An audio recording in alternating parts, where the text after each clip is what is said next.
नमस्कार मित्रों, हमारे चैनल डी कोड एजुकेशन में आपका स्वागत है।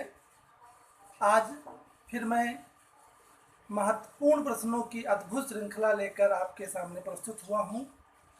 मित्रों, यह वीडियो राजकीय डिग्री कॉलेज प्रवक्ता, असिस्टेंट प्रोफेसर एजुकेशन और यूजीसी नेट एजुकेशन के विद्यार्थियों के लिए उपयोगी हो सकता है।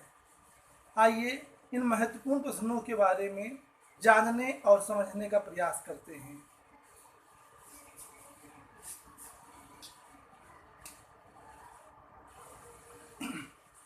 जैसा कि आप देख रहे हैं, पहला प्रश्न है, मनोवैज्ञानिक शोध की शुरुआत होती है किसी समस्या से, किसी प्राकल्पना से, चरों की खोज से या संबद्ध साहित्य की खोज से। तो इसका उत्तर होगा मनोवैज्ञानिक शोध की शुरुआत किसी समस्या से होती है। इसका उत्तर ए सही होगा। दूसरा प्रश्न आप देख रहे हैं, साक्षात्कार यानी इंटरव्यू को निम्न में से किस श्रेणी में रखा जाता है? प्रेक्षण यानी ऑब्जर्वेशन, बी प्रक्षेपण यानी प्रोजेक्शन, सी वार्तालाप यानी कन्वर्सेशन, डी यानी इनमें से कोई नहीं, नन। तो इसका उत्तर होगा साक्षात्कार को हम प्रेक्षण की श्रेणी में रखते हैं, इसलिए प्रश्न नंबर 2 का भी उत्तर ए ही होगा। आइए तीसरा प्रश्न देखते हैं, जब कोई परीक्षण उस गुण या विशेषता को सही मापता है जिसे मापने के लिए उसे बनाया गया है, तो इसे कहा जाता है? ए परीक्षण की वैधता, परीक्षण की विश्वसनीयता, सी परीक्षण का मानक, डी उपयुक्त में से कुछ भी नहीं। तो मित्रों, मुझे उम्मीद है कि जो राजकीय डिग्री कॉलेज प्रवक्ता की परीक्षा की तैयारी कर रहे हैं वो निश्चित ही कहीं ना कहीं अध्ययन अध्यापन का कार्य कर रहे होंगे। तो इस प्रश्न का उत्तर होगा परीक्षण की वैधता, इसलिए प्रश्न नंबर 3 का भी उत्तर ए ही होगा। आइए नेक्स्ट सवाल देखते हैं, अभ्यास तथा थकान जैसे बहिरंग चरों को नियंत्रित करने की उत्तम विधि कौन सी होती है? संतुलन बैलेंस, बी प्रति संतुलन काउंटर बैलेंस, सी यादृच्छिकरण यानी रेंडमाइजेशन, डी स्थिरता यानी कंसिस्टेंसी। तो इसका उत्तर होगा बी यानी प्रति संतुलन। पांचवा प्रश्न है, बुद्धि लब्धि यानी इंटेलिजेंस कोशेंट को किस श्रेणी के मापन में रखा जाता है? ए क्रम सूचक, बी नामित, सी अनुपात, डी अंतराल। मित्रों, इसे अगर हम क्रमबद्ध तरीके से लगाएं तो पहला होता है नामित, दूसरा होता है क्रम सूचक, तीसरा होता है डी अंतराल और चौथा होता है अनुपात। सबसे उच्च कोड का मापन अनुपात होता है, लेकिन यहाँ पर प्रश्न है कि बुद्धि लब्धि को किस श्रेणी के मापन में रखा जाता है? तो बुद्धि लब्धि को यानी इंटेलिजेंस कोशेंट को अंतराल मापनी के अंतर्गत रखा जाता है, यानी डी होगा। क्यों?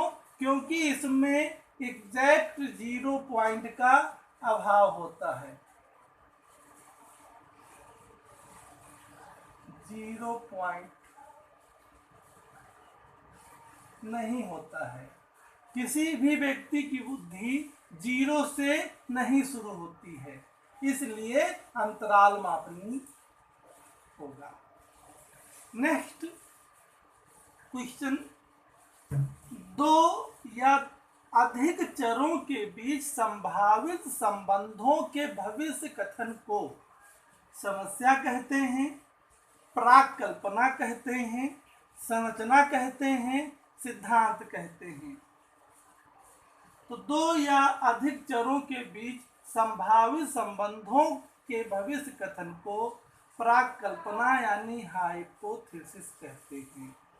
आप जानते हैं कि हाइपोथेसिस किसी भी शोध समस्या का संभावित उत्तर होती है। आइए नेक्स्ट प्रश्न देखते हैं। इसलिए छठा क्वेश्चन का उत्तर हो जाएगा बी, प्राक कल्पना यानी हाइपोथेसिस। सातवां क्वेश्चन है, इनोवा का पूरा नाम है A analysis of variable, B analysis of variance, C analysis of validity, D analysis of value. तो मित्रों इसका उत्तर बी होगा, एनालिसिस ऑफ वेरिएंस। आठवां प्रश्न है, प्रेक्षण में कई तरह की उपक्रियाएं सम्मिलित होती हैं, इनमें से कौन उपक्रिया नहीं माना जाता है, यानी कौन सी उपक्रिया इसमें नहीं होगी। पहला चयन, बी उत्तेजन, सी अभिलेखन यानी रिकॉर्डिंग, डी सामान्यीकरण जनरलाइजेशन। तो साथियों इसका उत्तर हो जाएगा सामान्यीकरण। बहुत महत्वपूर्ण प्रश्न है नौवां। वैसे सारे प्रश्न महत्वपूर्ण ही हैं, मैंने अपनी समझ से रखे हैं, लेकिन ये प्रश्न कई बार परीक्षाओं में पूछा जा चुका है। फ्लैंडर्स प्रविधि में अंतर क्रियाओं में संभ्रांति यानी कंफ्यूजन किस श्रेणी पर आता है? चौथा, बी छठा, सी आठवां, डी 10वां। तो मित्रों इसमें डी होगा 10वीं श्रेणी पर, यानी 10वें नंबर पर कंफ्यूजन या शांति आती है।